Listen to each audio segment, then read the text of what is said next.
Hi guys! Today I'm going to read The Tall Man and the Small Mouse by Mara Bergman.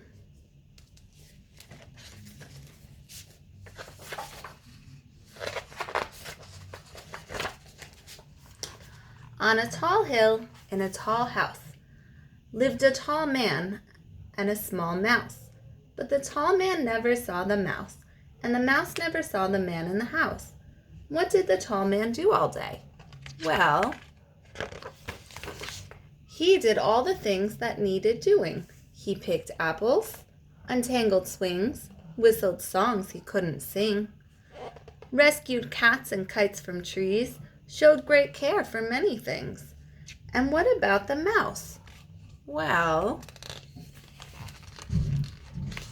by day she slept, and at night she crept to do small things that needed doing, like finding pins and pegs and corks, long sharp nails and long lost forks, a special pen, a silver ring, a watch, a coin, a shiny thing.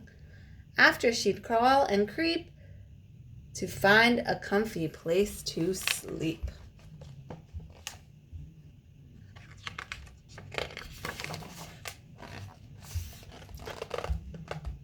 One day the tall man went to fix the town's great clock.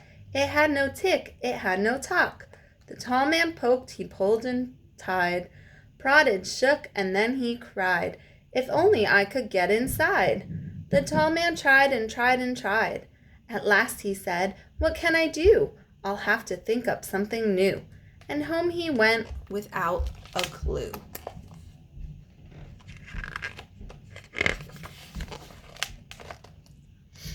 The tall man looked and looked and looked through every page of every book, but he still didn't know how to fix the clock that would not tick and would not talk. At the end of the long day, the tall man took off his long shoes, wiggled his long toes, and had a long snooze.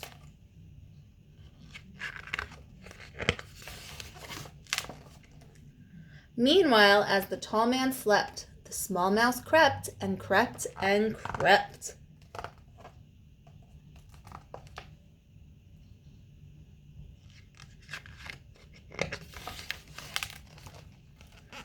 In the morning, the tall man dressed in the clothes that he liked best, and was putting on his long shoes when the small mouse woke and...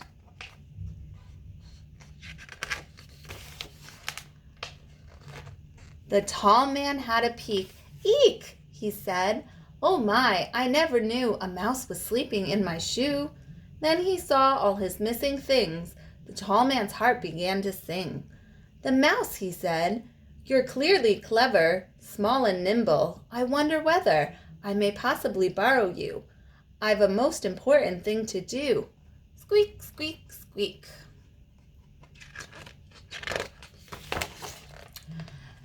Down the tall hill from the tall house went the tall man and the small mouse.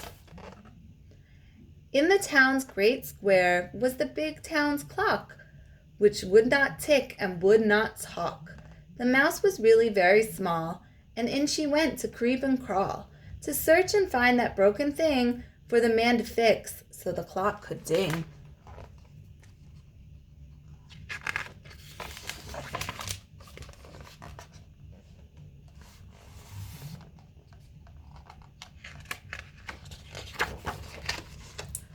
But where would she find it, and where should she go? What did it look like? The mouse didn't know.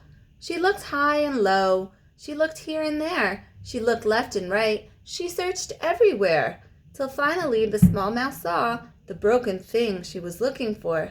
Squeak, squeak, squeak.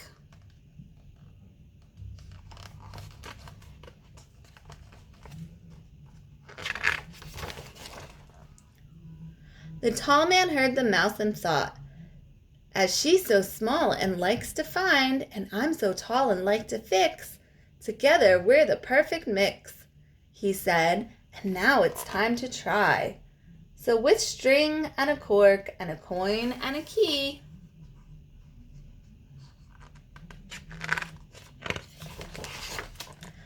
The man and the mouse fixed the clock. Yippee!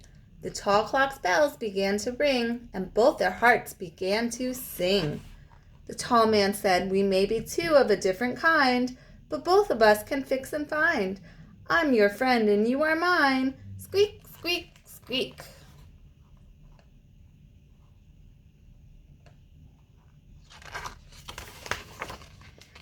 On a tall hill in a tall house lived a tall man and a small mouse. What do the two friends do all day? Well,